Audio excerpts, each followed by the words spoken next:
Presiden Prabowo secara tegas menolak bantuan asing dan menghimbau kepada menteri-menteri dan pejabat-pejabat supaya tidak menjadikan tempat bencana sebagai tempat foto-foto atau tempat wisata. Bencana jangan dijadikan tempat wisata. Teman-teman sekalian, yang sangat-sangat menyakitkan rakyat ketika Prabowo mengatakan kita menolak bantuan dari asing, kita kuat. Bagaimana pendapat kalian, teman-teman? Apakah Indonesia kuat sehingga tidak bisa menerima bantuan asing? Dan ini mau atau tidak mau rakyat harus menerima. Kenapa? Karena ini presiden yang bicara. Tadi presiden langsung berbicara di depan menteri-menterinya. Ya, di rapat menteri-menteri di situ ada Julhas, ada semuanya, semua menteri ada. Jadi teman-teman, kepada rakyat-rakyat atau aktivis yang berharap status bencana nasional ditetapkan, maka harapannya kecil, tapi masih ada harapan. Kenapa? Karena masih ada peluang. Dan teman-teman, selama ada waktu masih ada peluang. Teruslah bersuara untuk meminta status bencana nasional, teman-teman. Oke. Apa yang terjadi, teman-teman? Sehingga Presiden Prabowo tidak mau menerima bantuan dari asing. Prabowo mengatakan negara kita cukup, tentara, polisi, semua dikerahkan, dan alat-alat semua dikerahkan, helikopter sudah dikerahkan untuk bencana banjir di Sumatera. Iya, beliau dengan tegas menyatakan ini di Sumatera masih terkendali.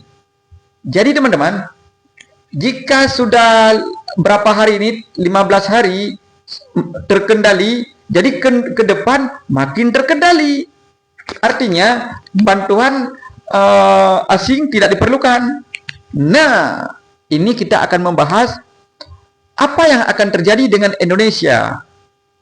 Apakah Indonesia akan kekurangan biaya dengan memperbaiki infrastruktur yang rusak, dengan memberi bantuan kepada rakyat yang terdampak banjir seperti yang dijanjikan?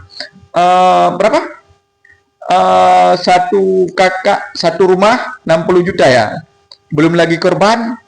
Nah, bisa dibayangkan teman-teman, Indonesia mengalami kerugian yang begitu besar. Dan pertanyaannya terus kepada kenapa pemerintah tidak mau menetapkan status bencana nasional?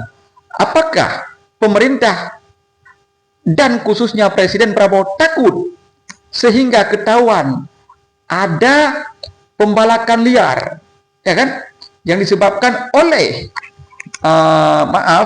ini kepemilikan lahan Prabowo khususnya di Aceh? Adakah kaitannya sehingga Presiden Prabowo tidak mau ada negara asing memantau ke dalam? Apa yang terjadi, teman-teman? Dan sekali lagi teman-teman, posisi Prabowo lagi terjepit, terpojok. Kenapa? Karena rakyat meminta status bencana nasional ditetapkan. Bahkan ada rakyat Nias yang meminta merdeka. Ini luar biasa, teman-teman. Prabowo masih bertahan, status bencana nasional belum layak ditetapkan. Teman-teman bisa membayangkan, negara akan rugi. Artinya bukan rugi ya, harus mengeluarkan uang yang begitu banyak, triliunan, yang seharusnya uang itu bisa digunakan untuk keperluan lain. Kenapa? Karena ada bantuan asing. Dan di sini saya mau mengatakan, apakah negara yang kuat seperti Amerika mampu, ya kan, ketika bencana ini seperti yang terjadi di Indonesia, seperti yang terjadi di Sumatera, mampu bangkit? Pasti bisa bangkit. Indonesia apakah bisa bangkit? Pasti bisa bangkit.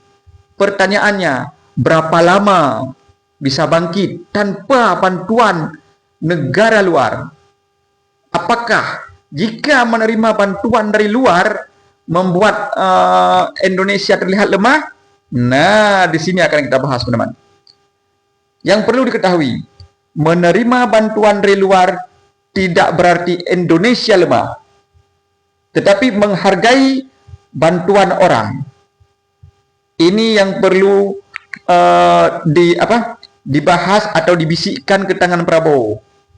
Karena Prabowo punya keputusan atau tongkat Nabi Musa. Ya, karena kemarin kita lihat kan Prabowo mengatakan saya nggak punya tongkat Nabi Musa. Artinya Prabowo bisa menggunakan kekuasaannya supaya negara luar bisa membantu. Kan kasihan juga tentara-tentara ini disuruh kerja. Sementara ada yang mau membantu. Dan teman-teman bisa melihat kan, bagaimana pendapat kalian jika ada orang yang mau dibantu tidak mau dibantu? Kita mau membantu orang, tapi orang itu tidak mau menerima bantuan. Bukankah itu kesombongan? Bukankah itu gengsi? Nah, artinya di sini Prabowo yang menjadi presiden, ya Indonesia lah kita bilang, sombong. Betul nggak? Indonesia sombong, tidak mau menerima bantuan dari luar. Jadi teman-teman, kita berharap rakyat terus bersuara supaya ada bantuan asing ke Indonesia. Dan kalau masalah helikopter, Prabowo sendiri sudah mengakui kemarin helikopter kita tidak cukup untuk membantu rakyat. Artinya apa? Ada sesuatu yang dipertahankan oleh Prabowo. Apakah masalah lahan-lahan beliau sehingga beliau tidak mau negara asing memantau, atau pejabat-pejabat seperti yang dikatakan ada Pak Luhut atau siapa pula sehingga negara luar memantau, ini bahaya nih, kena pelanggaran mereka. Apa yang terjadi teman-teman dengan Pak Prabowo?